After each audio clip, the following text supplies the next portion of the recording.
Ulas jangan tak ulas, ulas jangan malu-malu, bongkar jangan tak bongkar, bongkar sampai terlondeh. Habiskan ulasan kali ini, habiskan pendedahan kali ini, dan sila tekan butang subscribe, like, dan share ulasan paling panas pilihan hari ini untuk Anda semua. Malaysia kita punya. Teruskan bersama ulasan ini. Jom!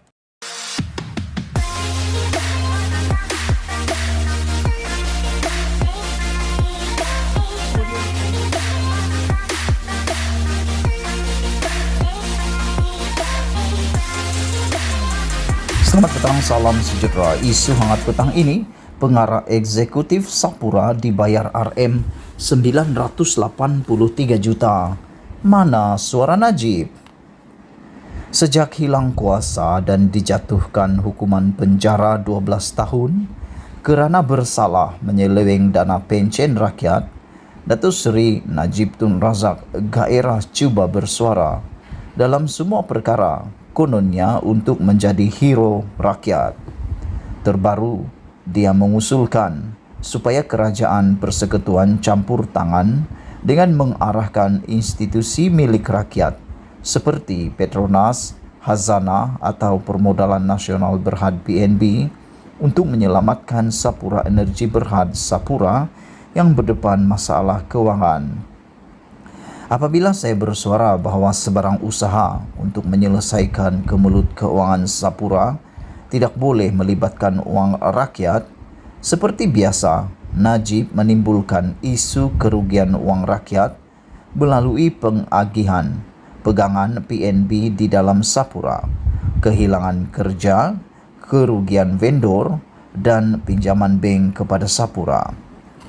Pada dasarnya, sebarang permasalahan kewangan mana-mana syarikat korporat tidak boleh melibatkan wang rakyat kerana ia bakal mewujudkan budaya urus takbir yang lemah.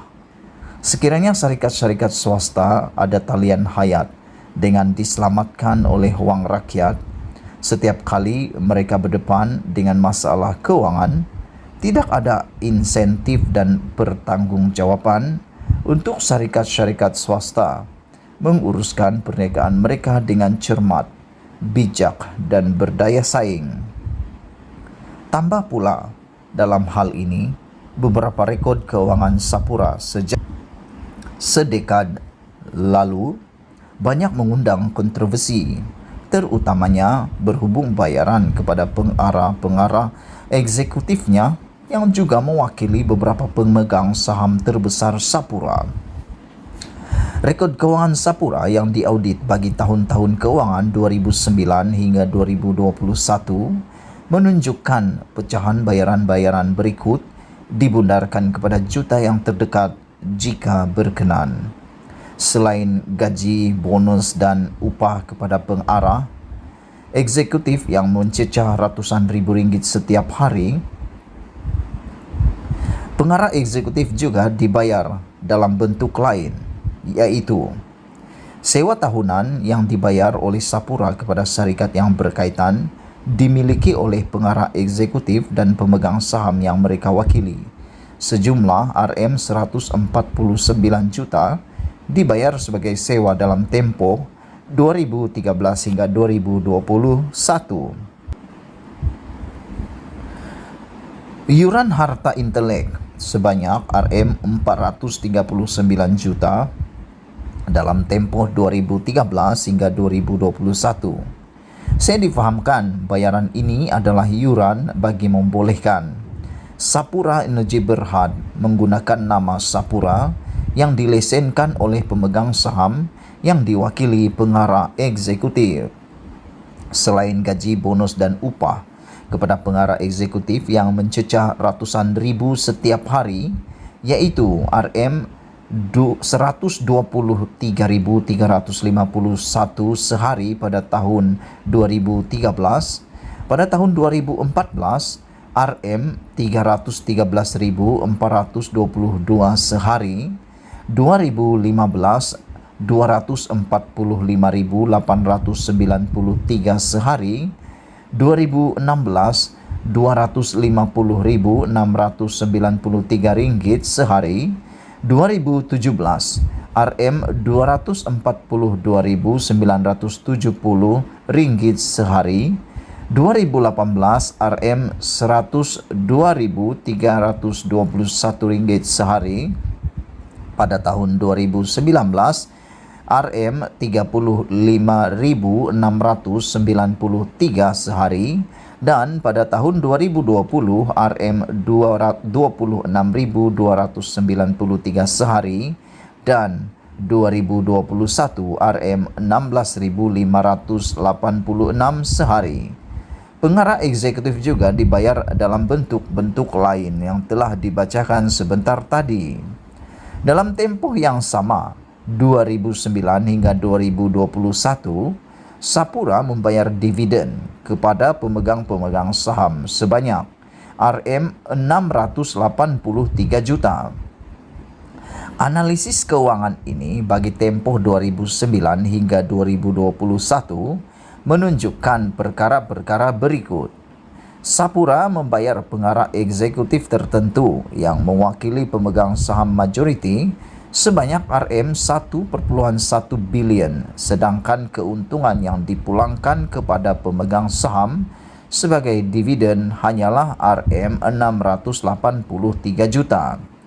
Dari jumlah Rp683 juta itu, sekitar 35% dividen dibayar kepada pemegang saham majoriti yang diwakili oleh pengarah eksekutif yang mengetuai Sapura.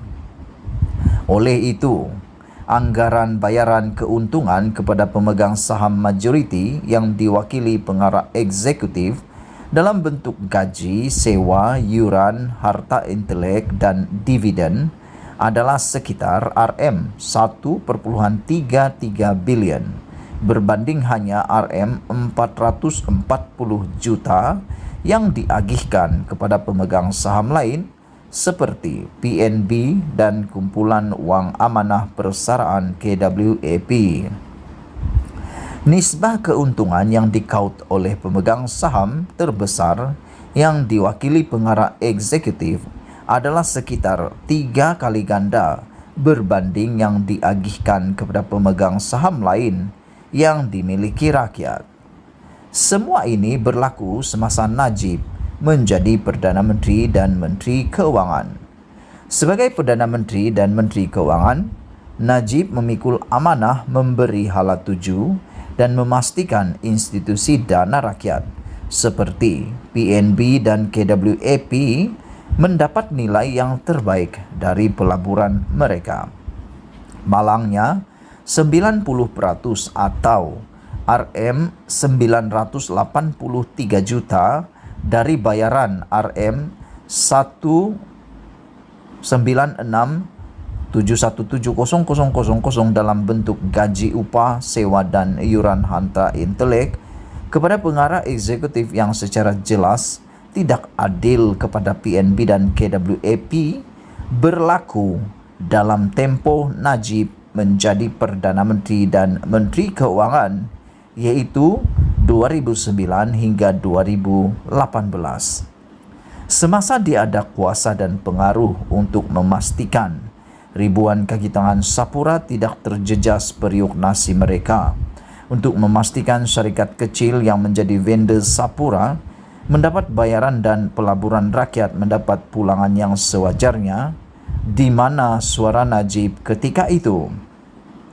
Saya ingin mengambil peluang ini untuk menunjukkan bagaimana Najib hanya mengambil kesempatan menembak dalam semua isu kononnya untuk menjadi terpaling wira rakyat demi menyelamatkan dirinya yang sudah dijatuhkan hukuman penjara.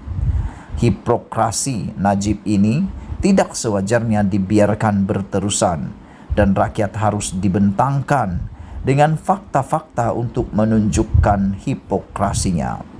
Pada masa yang sama, mulai esok saya juga akan membentangkan beberapa kaedah yang boleh dipertimbangkan untuk memastikan Sapura keluar dari kemelut keuangan sekarang dan mengelakkan ribuan kaki tangannya kehilangan kerja.